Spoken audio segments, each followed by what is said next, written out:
Hello नमस्कार मंडळी, कशा आहात सगळे? आशा करते स्वस्त असेल, मस्त असाल. मी वर्षा तुम्हाला सर्वांचं आणखीन एका ब्लॉगमध्ये खूप खूप मनापासून स्वागत करीत आहे. तर आज रामनवमी होती आणि त्याचबरोबर अष्टमी सुद्धा होती. त्याच्यामुळे माझं दुर्गाशक्तीचं तिचं पाठांतराचं पारायण असतं. सो बरेच जण करतात, सो मी पण करत आहे खूप दिवस झालं. अमावस्या झाल्याच्या नंतर 8व्या दिवशी ही तिथी येते, पण ह्यावेळेस अष्टमी आणि नवमी एकाच दिवशी आली होती. त्याचबरोबर गुरुवार होता. खूप मस्त योग आलेला होता. त्याच्यामुळे म्हटलं होतं की छान मस्त अशी मी पूजा वगैरे करणार. सगळी घरातली अगोदर कामं आटपून घेतली, कारण की आरवीला वगैरे जेवण करायला दिलं, कारण तिला सध्याला सुट्ट्या चालू आहे शाळेला. त्याच्यामुळे तिला आधी खाऊ पिऊ घातलं की म्हणजे ना ती डिस्टर्ब करत नाही. एकदा जेवण केलं पोट भरून की मग तिचं ती खेळत बसते. त्याच्यामुळं मग मस्त वगैरे छानशी रांगोळी काढली दारामध्ये, घरामध्ये. आजीची दररोजची पूजा असते, सो ती करून घेतली. त्याच्यानंतर ना जे मला पुस्तक वाचायचं होतं दुर्गाशक्ती सदीचं, ते व्यवस्थित ठेवलं. त्याचबरोबर ना गुप्त नवरात्री ती अष्टमीसुद्धा होती. त्याच्यामुळे ना दरवर्षी मी गुप्त नवरात्री अष्टमीला, जसं आपण नवरात्रीमध्ये अष्टमीला कन्यापूजन वगैरे करतो ना, सो तसं करत असते. पण ह्या वेळेस ना मला एका पार्टीला जायचं होतं, बड्डे पार्टीला. त्याच्यामुळे रात्री मला ते पॉसिबल नव्हतं, म्हणून मी ना आरोहीचं कन्यापूजन वगैरे केलं. आणि संध्याकाळी ना 5-5:30ला मी ते दुर्गाशक्तीचं पठण केलं. त्याच्यानंतर देवीची ओटी वगैरे भरली. आपली कुलदेवी आहे ना, सो तिची ओटी वगैरे भरायची. सगळ्यांच्या घरी ना फोटो किंवा टाक असतोच कुलदेवीचा. शक्य असेल तर ना कुंकुमार्जन वगैरे करायचं, पण मी आज केलं नाही, कारण की सगळ्याच गोष्टी एकत्र करायच्या म्हणलं का त्याला वेळ लागतो. त्याच्यामुळं ना मी कोणत्या तरी शुक्रवारी किंवा गुरुवारी किंवा मग अष्टमीला वगैरे केलं तरी देखील चालतं. याचा डिटेल व्हिडिओ मी अगोदर टाकलेला आहे, त्याची लिंक मी ना कमेंट बॉक्समध्ये लवकरच देईल. खूप छान रांगोळी वगैरे काढली होती, पूजा वगैरे केली. त्याचबरोबर ना आता आज श्रीराम नवमी होती, त्याच्यामुळे मी श्रीराम यांना आवडणारं ड्रिंक पेय पानकम हे बनवलेलं होतं. आणि त्याची रेसिपी मी शॉर्ट्स व्हिडिओमध्ये टाकली होती, पण आता व्हिडिओमध्ये सांगायचं मी थोडी व्हिडिओमध्ये थोडक्यात सांगायचा प्रयत्न करते. तर तुम्ही बघू शकता, या ठिकाणी मी 1 वाटी गूळ घेतलेला आहे आणि तुम्ही दररोज उद्या प्यायला करू शकता, काहीच हरकत नाही. ह्याच्यामुळं आपल्या शरीरामधील तापमान मेंटेन राहतं, बाहेरचं आणि आपल्या शरीरातलं. आणि खूप सोपी रेसिपी आहे आणि 2 ते 3 गोष्टीपासून ही रेसिपी बनते. तुम्ही लहान मुलांना सुद्धा देऊ शकता, डिहायड्रेशन होऊ नये म्हणून. किंवा मग उन्हातून जर आपण आलो किंवा जर मुलं खेळायला उन्हामध्ये जात असेल, तर त्यांना आल्याच्या नंतर मग मुलं पाणी मागतात किंवा थंड पाणी पितात किंवा ड्रिंक्स पितात. सो त्याच्यापेक्षा हे ड्रिंक तुम्ही दिलं उत्तम आहे. 1 वाटी गूळ घेतलेला आहे. 3-4 विलायच्या, 3-4 काळी मिळं उकळीमध्ये असं क्रश करून घेतलं होतं. त्याच्यामध्ये मिक्स केलं. गूळ विरघळून घ्यायचा आहे व्यवस्थितपणे. त्याच्यामध्ये ना तुम्ही गाळून घ्यायचं आहे. आणि प्रभू श्रीराम यांच्या पानकम यामध्ये ना थोडंसं जो भीमसेनी कापूर असतो किंवा आपण ह्याला तो कापूर ना थोडंसं या ठिकाणी आपल्याला क्रश करून अशा पद्धतीने टाकायचं आहे. कापराला आपल्या आयुर्वेदामध्ये खूप महत्त्व आहे. त्याचबरोबर पूजेमध्ये खूप सारे ह्याच्यामध्ये वापरला जातो. तर 2 प्रकारे कापूर भेटतो. एक तो भीमसेनी कापूर त्याला, आणि त्याचबरोबर ना तो गोळ्यामध्ये असतो, सो तो कापूर, तो गोल कापूर नाही, भीमसेनी कापूर हाच आपल्याला या ठिकाणी यूज करायचा आहे. त्याचबरोबर सोंठ पावडर या ठिकाणी यूज करायची आहे आपल्याला.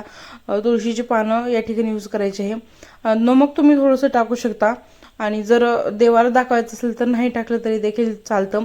थोडंसं लिंबू या ठिकाणी पिळून घ्यायचं आहे. सो अशा पद्धतीने रेसिपी 5 ते 7 मिनिटातच बनवून तयार होते. ही ड्रिंक तुम्ही नक्की घरी ट्राय करा. तर आता उन्हाळा सुरू झालेला आहे. आपली जो चेहरा आहे सो ती काळा होतो, उन्हामध्ये जाऊन टॅनिंग होतं खूप आपल्या चेहऱ्यावर, आणि मग मान काळी होते. त्याच्यामुळे ना चेहरा वेगळा दिसतो, मान वेगळी दिसते, किंवा फक्त चेहराच आपला काळा दिसतो. मुलं सुद्धा बाहेर खेळतात वगैरे, तर बेस्ट ऑप्शन आपल्याला लेडीज सुद्धा आहे. आता या ठिकाणी मी 3 ते 4 चमचे घरी बनवलेली हळद घेतलेली आहे. या ठिकाणी तुम्ही बघू शकता, त्याला ना लो फ्लेमवर मस्त असं भाजून घ्यायचं आहे, जोपर्यंत ही हळद ना काळी होत नाही तोपर्यंत. आणि तुम्ही बघू शकता सकाळचे जवळपास 10:15 10:30 वाजले आहेत. तर तुम्ही ऊन बघू शकता. आणि मार्च म्हणतात ना, चैत्राचा महिन्यातलं ऊन हे लाही लाही करण्यासारखं असतं, म्हणजे ना खूप जास्त असतं. आणि याच महिन्यामध्ये आपल्या देवींच्या, खूप साऱ्या देवींच्या गावोगावी यात्रा सुद्धा असतात. आणि कारण की चैत्र हा महिना देवीचाच आहे, त्याच तुम्हाला म्हटलं ना, अमावस्यापासून गुप्त नवरात्रीसुद्धा सुरू बऱ्याच जणांना माहीत नसते की गुप्त नवरात्री ही सुद्धा असते. सो तुम्ही बघू शकता अशा पद्धतीने मी हळद ना भाजून घेतली, ती थंड व्हायला ठेवली. तर ना आता मुलांना सुट्ट्या लागलेल्या आहेत ना, तर त्यांना काही ना काही घरात काम सांगत जायचं, मुलगा असो किंवा मुलगी असो. ते रुटीन त्यांना पडतं, त्यांच्या सवयीसाठी, त्यांच्या पुढच्या लाईफसाठी ते बरं पडतं. त्याचबरोबर मी आरोहीला या ठिकाणी दररोज काही ना काही पण वेगवेगळं काम सांगते. कधी झाडाला पाणी घालणं किंवा मग कधीतरी भांडे पालते घालणं वगैरे असं. तर तुम्ही बघू शकता तिची मान किती काळी झालेली होती. तर ना ही पॅक बनवून ना तुम्ही आठवड्यातून 2दा तरी लावला तरी पण खूप मस्त फरक पडतो. तर या पॅक बनवायचा असेल ना, तो गुलाबजल जी आपण हळद भाजली होती ती हळद 1 चमचा घ्यायची, बेसन पीठ घ्यायचं, दूध घ्यायचं किंवा गुलाबजल घ्यायचं, त्याच्यामध्ये थोडंसं लिंबू पिळायचं आणि हे फेस पॅक जो आहे सो तो तुम्ही पूर्ण बॉडीला सुद्धा लावू शकता. आणि आता मुलं घरी आहेत म्हटल्याच्या नंतर ना त्यांना काही ना काही खावंसं वाटतं आणि अनहेल्दी खाण्यापेक्षा हेल्दी खाल्लेलं कधीही चांगलंच आहे. मी म्हणजे मी प्रत्येक व्हिडिओमध्ये सांगतच चाललेलं आहे की लहान मुलांना बाहेरच्यापेक्षा घरातले जे पदार्थ आहेत ना सो ते बनवून दिलेले कधीही चांगलेच राहतात. आता कधी स्नॅक्ससाठी ना कधीतरी भूक लागली, काही भाजी चपाती नाही खवटली, तर अशा पद्धतीच्या रेसिपी जर करून ठेवल्या 2-3 प्रकारचे सो ते मुलं आवडीने खातात आणि वेगळं असतं त्याच्यामुळे त्यांना नवल वाटतं आणि खातात सुद्धा. आता हे लहान मुलांना तर भरपूर प्रमाणामध्ये आवडतं. मी जेव्हा लहान होते ना तेव्हा हा लाडू दुकानामध्ये ना शाळेच्या बाहेर भेटायचा आम्हाला. आय थिंक 8 आण्याला 1 रुपयाला 2 भेटायचे. खूप सोपी पद्धत आहे, 2च इन्ग्रेडियंट्स लागतात, गूळ आणि मुरमुरे. तर 1 वाटी गूळ या ठिकाणी मी पाणी टाकून मेल्ट करून घेतलेला, त्याची चाचणी बनवली आणि त्याच्यामध्ये ना हे जे मुरमुरे आहेत ना तर ते 2 ते 3 वाट्या मुरमुरे टाकले, त्याला मस्त असं मिक्स करून घेतलं. थंड झाल्याच्यानंतर मस्त असे लाडू बनवून ठेवले, जेणेकरून आरोही केव्हाही खाते. तिला बनवल्याबरोबर तिला वाटलं मम्मीने हे काय बनवले नवीन, म्हणजे कसं लहान मुलांना नवीन काय दिसलं की पटकन खावंसं वाटतं आणि तिने सेम तसंच केलं. लगेच तिने 1 लाडू तोंडामध्ये घातला आणि तिचे रिॲक्शन तुम्ही बघू शकता किती, म्हणजे तिला नवल वाटलं की बाबा असं काय वेगळंच.